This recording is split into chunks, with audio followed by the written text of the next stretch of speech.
You, John Fitzgerald Kennedy, do solemnly swear. I, John Fitzgerald Kennedy, do solemnly swear. That you will faithfully execute the office of President of the United States. That I will faithfully execute the office of President of the United States. And will, to the best of your ability.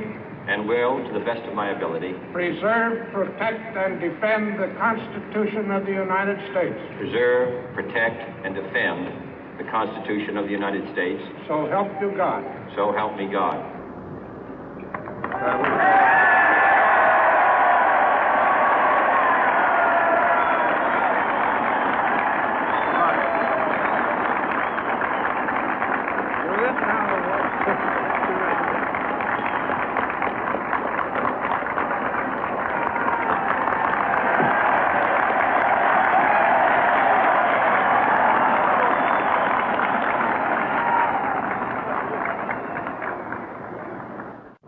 Vice President Johnson, Mr. Speaker, Mr. Chief Justice, President Eisenhower, Vice President Nixon, President Truman, Reverend clergy, fellow citizens. We observe today not a victory of party, but a celebration of freedom, symbolizing an end as well as a beginning, signifying renewal as well as change. For I have sworn before you and Almighty God the same solemn oath our forebears prescribed nearly a century and 3/4 ago. The world is very different now, for man holds in his mortal hands the power to abolish all forms of human poverty and all forms of human life. And yet the same revolutionary beliefs for which our forebears fought are still at issue around the globe. The belief that the rights of man come not from the generosity of the state, but from the hand of God. We dare not forget today that we are the heirs of that first revolution. Let the word go forth from this time and place to friend and foe alike that the torch has been passed to a new generation of Americans born in this century, tempered by war, disciplined by a hard and bitter peace, proud of our ancient heritage, and unwilling to witness or permit the slow undoing of those human rights to which this nation has always been committed and to which we are committed today at home and around the world.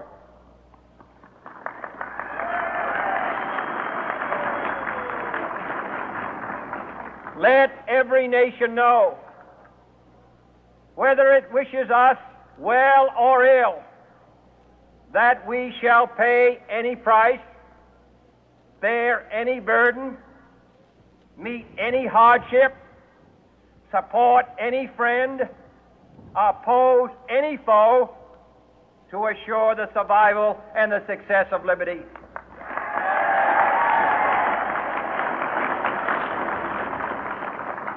This much we pledge and more. To those old allies whose cultural and spiritual origins we share, we pledge the loyalty of faithful friends. United, there is little we cannot do in a host of cooperative ventures. Divided, there is little we can do, for we dare not meet a powerful challenge at odds and split asunder. To those new states whom we welcome to the ranks of the free, we pledge our word that one form of colonial control shall not have passed away, merely to be replaced by a far more iron tyranny. We shall not always expect to find them supporting our view, but we shall always hope to find them strongly supporting their own freedom, and to remember that in the past, those who foolishly sought power by riding the back of the tiger ended up inside.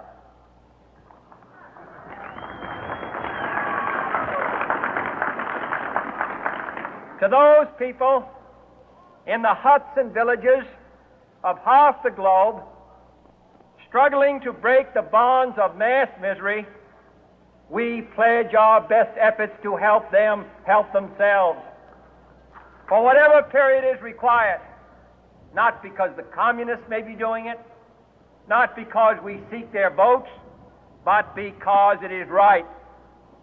If a free society cannot help the many who are poor, it cannot save the few who are rich.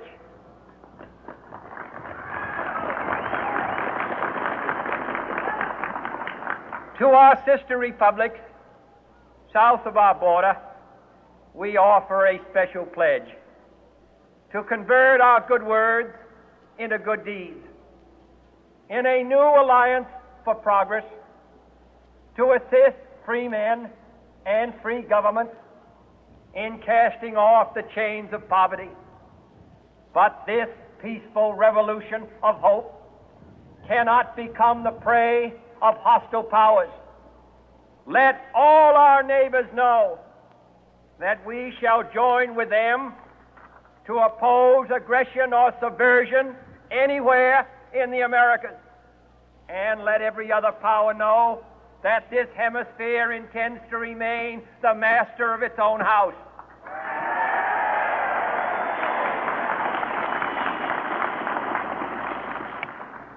To that World Assembly of Sovereign States, the United Nations, our last best hope, in an age where the instruments of war have far outpaced the instruments of peace, we renew our pledge of support to prevent it from becoming merely a forum for invective, to strengthen its shield of the new and the weak, and to enlarge the area in which its writ may run.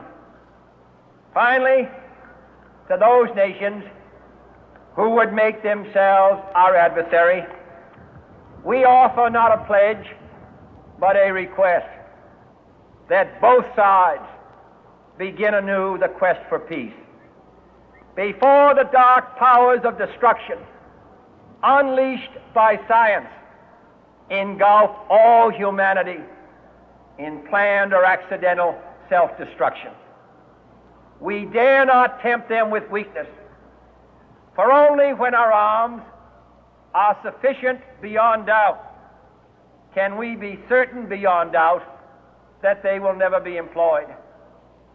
But neither can two great and powerful groups of nations take comfort from our present course, both sides overburdened by the cost of modern weapons, both rightly alarmed by the steady spread of the deadly atom, yet both racing to alter that uncertain balance of terror that stays the hand of mankind's final war. So let us begin anew, remembering on both sides that civility is not a sign of weakness, and sincerity is always subject to proof. Let us never negotiate out of fear, but let us never fear to negotiate.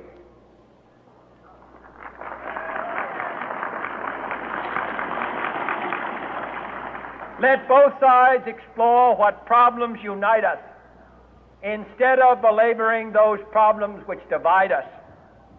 Let both sides, for the first time, formulate serious and precise proposals for the inspection and control of arms, and bring the absolute power to destroy other nations under the absolute control of all nations.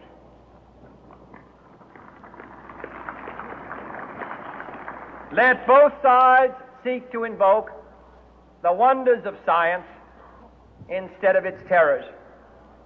Together, let us explore the stars, conquer the deserts, eradicate disease, tap the ocean depth, and encourage the arts and commerce.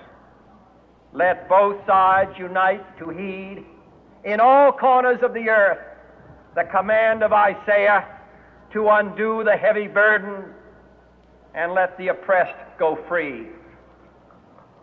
And if a beachhead of cooperation may push back the jungle of suspicion, let both sides join in creating a new endeavor, not a new balance of power, but a new world of law, where the strong are just and the weak secure and the peace preserved. All this will not be finished in the first 100 days, nor will it be finished in the first 1,000 days, nor in the life of this administration, nor even perhaps in our lifetime on this planet. But let us begin.